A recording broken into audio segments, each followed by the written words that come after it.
शहीद की वापसी। एक हमदर्द की मदद से वह दुश्मन की कैद से बाहर निकलने में कामयाब हो गया। छिपते छिपाते किसी तरह वह सरहद पार करके उसने अपने देश की धरती पर कदम रखा। पता नहीं जंग के दौरान जख्मी हालत में कैदी बनाए जाने के बाद उसने दुश्मन की जेल में कितने वर्ष बिताए थे। उसका गांव सीमा के साथ ही था। पत्नी व बेटी दीपो को देखने की लालसा में वह अपने गांव की ओर हो लिया।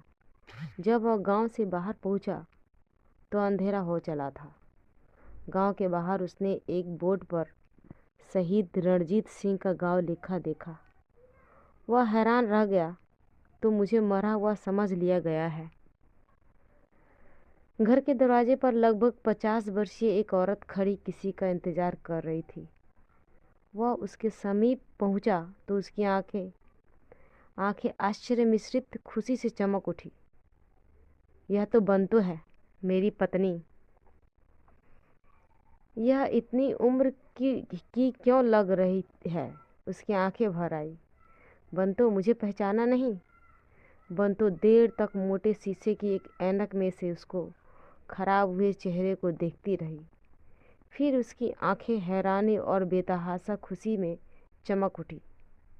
उसके कांपते होठों से इतना ही निकला, दीपो के बाबू। दोनों की आंखों में बहते आंसुओं की धारा देर तक एक होकर बहती रही। तेरा यह हाल कैसे हो गया बंतो? तू तो एकदम बूढ़ी लगने लग गई, रणजीत ने आंखें पोंछते हुए कहा। तू तो चला गया, गुजारा तो करना ही था। सरकार ने मदद नहीं की। सरकार की दी हुई सिलाई मशीन चला चला कर ही तो यह हाल हुआ है। मैंने सुना था सरकार ने फौजियों की औरतों को ज़मीन दी है। मिली थी ज़मीन बड़ी जूतियाँ तुड़वाने के लिए, पर सरपंच नहीं संभाल ली। उसने गांव के बाहर तेरे नाम का बोर्ड लगाया है। मैंने क्या करनी है ज़मीन? अब तू आ गया है, बंतो ने पति का हाथ कसकर पकड़ते हुए कहा। फिर बोली, जरा घर का ध्यान रखना। मैं भाग कर दीपो को ले आऊं। आज उसने बड़ी देर कर दी।